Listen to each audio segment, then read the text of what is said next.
in his infamous testimony before the Australian Royal Commission, Jeffrey Jackson attempted to dodge the question of, do the Jehovah's Witnesses encourage corporal punishment?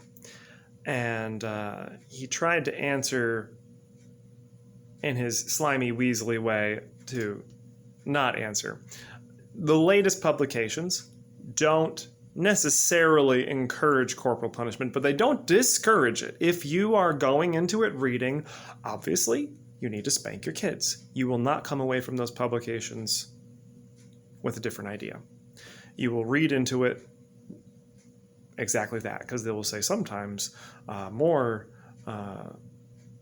other forms of punishment might be needed. And you'll say, oh yeah, like spanking. And of course, all the old publications say, like, hit your kid with a stick, hit him with a belt, whoop them, because that's what they need, because the scripture says, spare the rod and spoil the child. Now, I'm not going to get into the biblical reasoning behind this, because it's pretty explicit that it means hit. Like, when they say, like, the rod could mean shepherding, or the symbol of power. No, it means hit. And there's a bunch of other psalms about, like, the fool may be hit with a rod 100 times, but he won't learn his lesson. It's pretty clear it means physical corporal punishment. Doesn't matter, because the witnesses don't say, do not use corporal punishment. Now, I used to be one of those people who was like, well, I got hit and I turned out fine. It's the common line of people who are on the receiving end as kids. And, you know, it sounds an awful lot like people who've been abused, because it's abuse. I thought about some memories of myself and some of my friends when we were, you know, little tykees. You know, I have ADHD, and meetings were longer and more boring than they are now. There was no video productions. It was just, you know, 70-year-old carpenters in dusty suits blathering on about types and anti-types. It was intensely boring, and I couldn't sit through it. I got spanked a lot. This story isn't me, but this was one of my friends. At one point, it's like 5 or something like that, he's getting dragged into the back because he had misbehaved, and he was going to go get a spanking. And he's going, Mommy, help me! Or Grandma, help me, please! Grandma, no! Don't let them spank me! And everyone just sits there and let this kid get dragged into the back, and you hear him screaming, and he comes back red-faced and crying. Trying not to cry too loudly, because he'll get another one if he's too loud. Now just think about that from the kid's perspective. Your parents, the adults in your life, you're small. You're physically small. Everybody else is gigantic. Imagine now if everyone around you was 12 feet tall. You are physically incapable of stopping most of the people in your life from doing whatever they want to you. Your parents are your protection. They're the only people, they're the people in your life that you feel safe around, the people in your life that are supposed to protect you.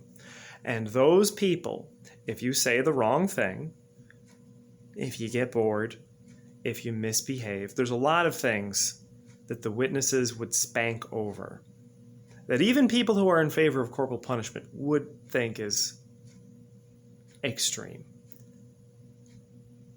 Now, all of the studies on corporal punishment that have come out recently show that it is not good. It causes emotional, mental problems later, because the one place you're supposed to be safe, your home, the group of people, your family, your parents who are supposed to be there to protect you are causing you harm. Where do you have to turn to for comfort when the person that just physically beat you is that person? It makes sense that this causes problems. Now, again, think about this in the witness context. Your loving parents physically drag you, kicking and screaming. Your friends and your family are all watching, standing by, and doing nothing as you are hauled into the back. your pants are dropped, and you're whipped with a belt. It happens. It happened a lot, and it still happens. And they don't say not to do it. It's not loving, and it's not kind. And at least in my generation and in the area that I grew up in, that might vary around the world as cultures differ, but in the US, in the areas where I grew up, this was common. In the 90s, common. And I'd thought about that where I'm like, I didn't have a traumatic childhood. I had good parents. I still think I have good parents. Considering, there's an asterisk there, like considering that they were and are in a cult. Good parents overall. They were not abusive, but this is abuse. This is abuse. And I got hit with spoons and brushes and belts and hands. And if you flinched, if you tried to dodge, you got another one. You got one that was harder. And I had, I don't know, that would be PTSD, for lack of a better term, for lack of knowledge on my part. The sound of the jingling of a belt buckle for years. Like, I was married at this point, and it would still cause me to go, it would still make me, it would trigger me. It would still cause me panic. It would cause me flashbacks of like, oh no, I'm about to get hit with a belt. It's not good. These are the kind of, the whole witness environment is toxic. This is like one small aspect of the thing. But this is normal. It is normal for 100 people to sit there in silence and do nothing and listen to a kid be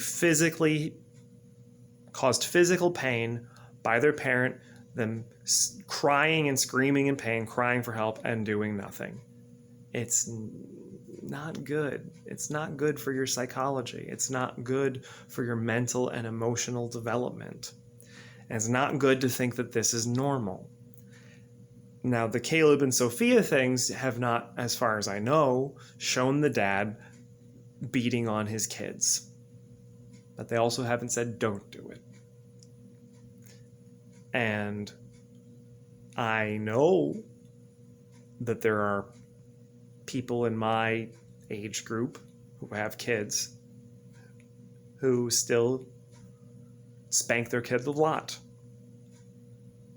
It's not good.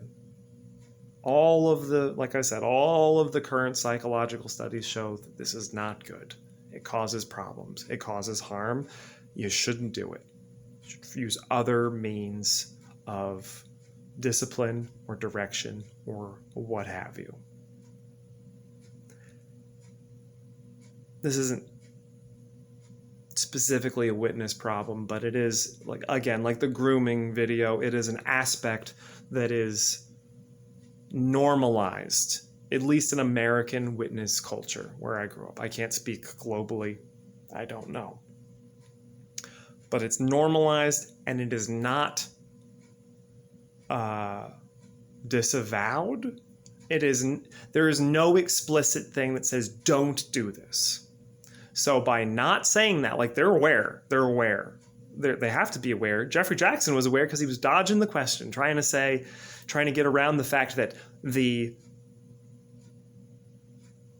members of the Australian Commission knew that there is not a publication he could point to that says don't use corporal punishment. They don't exist. So Jeffrey Jackson is aware that that doesn't exist and aware that that looks bad and tried to dodge that line of questioning. They are aware, they are complicit, they allow it to go on, they allow children to continue to be hit with a belt and spoons and hands and brushes and, whatever might be handy. They might say, like, don't physical abuse is bad, but again, the person reading this who thinks kids need a whooping is going to be like, yeah, of course physical abuse is bad. I'd never hit my kid with a pipe. But a willow branch, a little stick out behind the shed, that's what you need. That's what you need to bring them up right.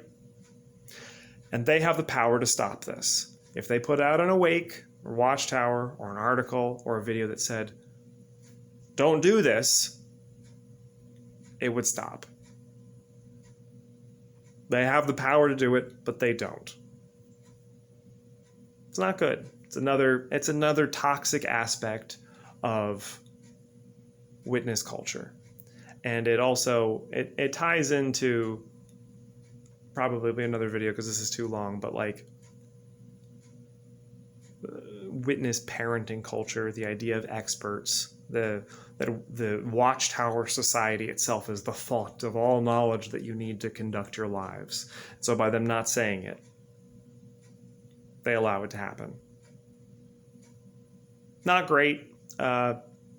Happy-go-lucky video about me getting spanked as a kid.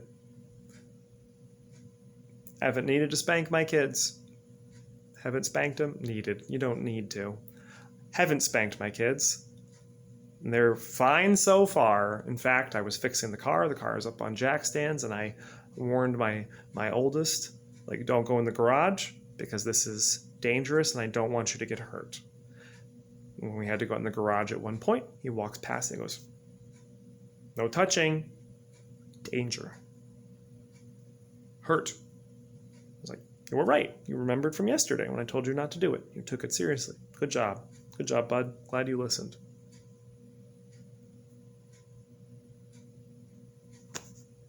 Treat your kids nice.